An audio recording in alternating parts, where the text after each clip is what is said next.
What is going on, my future meta millionaires? It is your boy Terry Stonkers, and welcome to the channel, baby, by the dip. All right, guys, we got an exciting day today. Let's freaking go. We're up basically, let's just say 15%. You want to get technical, 14.63% today. That's what I'm talking about. That is that future meta millionaire mentality right there. So hope you are ready for today's video. If you are, smash thumbs up, leave a comment down below. It helps out the algorithm. So, baby, let's go. So I want to say, is this the day where we see the markets turn? This is a very important day. I think if you look across most of the small cap stocks, and we're talking some crazy moves today, look at your AMC today, moving crazy. We got BBIG. You still got BAC going strong. You got BBIG. What else we got? SoFi moving, ChargePoint. So many of the retail investor stocks are moving today. Now, this could be where we're starting to see that big institutional money rotate back into small cap stocks. And that could be what this is. There could be a little bit of short covering, but I don't think it's going to be huge amounts of shorts covering. I believe it's just a little bit of buying from the big institutions. And as prices start to move up, us retail like to buy back in as we see a stock moving back up. But you know, I like to buy the dip. Like I said, I bought AMC at like $16 and it's rolling pretty good right now. It's pushing up to $19. So pretty happy about that move. Materials is climbing its way back up.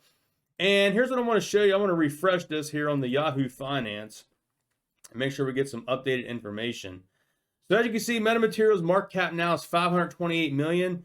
And we finally beat our average volume per day. And I think that's huge. That's where I'm starting to think that this wasn't mostly retail buying today, guys. There's just no way. As you know, retail sentiment in the stock market is at like all-time lows right now. There's not big retail investors out there. As you see, most of the popular YouTubers, the views are down like crazy. The YouTube cut ad revenues for us YouTubers as well. So that goes to show you the finance industry is at a low. So for stocks to move like they did today, I'm telling you, it was big institutions. And you can see as of right now here at 5:30, our average volume is 6.6 million, and we're almost at, well, we're approaching 7 million volume. But we're at 6.958 million shares. So like I said, this is not retail. Retail cannot buy that many millions of shares. This is definitely big institutions buying back into the stock. All right, so there's this video out here, guys, that I want you to watch. First, we're going to talk about the oil prices, then we're going to go into the video. So WTI crude oil is still hanging around where it was last night, 89.66, and the Brent crude oil is 91.76. So like I said, leave a comment down below. Is this the point where you think that small cap Russell 2000 stocks are going to start high flying again? I believe it could be the start. Now, we don't know if that's true. It could be a false bull run, and we'll find out here in the next couple of days to the next few weeks. But like I said, I don't think we have anything to worry about. Let's check out this video here we got from guys. U.S. oil production to hit record next year. This could be huge. Saying in 2023 could hit the record for oils of barrels per day. So let's watch this video.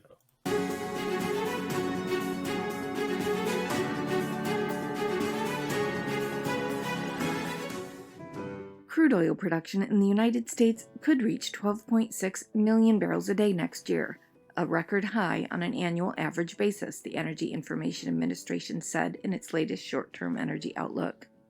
Oil production in the United States is already on a growth trajectory. In November, the last month for which the EIA has hard data, U.S. crude output reached 11.8 million barrels per day. Guys, check that out. That's what I'm talking about. 11.8 billion per day here in the United States for November. What do you think December is going to be? What do you think January is going to be? It's still growing and is expected to hit 12 million barrels per day this year. The expectations for increased production from the United States, as well as from OPEC+, prompted the EIA to revise its 2022 price projections for Brent crude and West Texas Intermediate. The authority now expects Brent crude to fall to $75 per barrel by the end of this year, although it expects the full year average to settle at $82.87 per barrel. For West Texas Intermediate, the authority expects an average 2022 price of $79.35 per barrel. The EIA is expecting high prices to linger in February, with Brent averaging $90 per barrel as continued draws in global oil inventories are expected to keep crude oil prices near current levels in the near future. But, the EIA said, downward price pressures will emerge in the middle of the year as the United States, OPEC Plus, and some non-OPEC countries increase their production at a pace that outpaces slowing growth in global oil consumption. U.S. drillers indeed appear to be finally succumbing to the charm of higher oil prices and are boosting their drilling activities as a result. In fact, these activities have at least one CEO of an oil major worried. ConocoPhillips' Ryan Lance earlier this month said he was concerned about the rate of growth in U.S. shale oil production. During a conference call, Lance told Bloomberg that Conoco forecast an increase of 900,000 barrels per day in U.S. oil production this year, and added that, if you're not worried about it, you should be. So there you go, guys. There is the update on the oil situation. So it sounds like from that video, I'm hoping we have a deal to get these assets sold here in this early term of the beginning of the year. They're saying about middle of the year prices could stagnate between oil, which is still fine. Oil is still rocking and rolling right now on the prices. But either way, I'm still looking very forward to the divvy. Also here, I'm gonna give you a quick FinTel. Now, like I said, it's early. We're getting ready to go out for dinner here shortly. So I'm bringing you an early video tonight.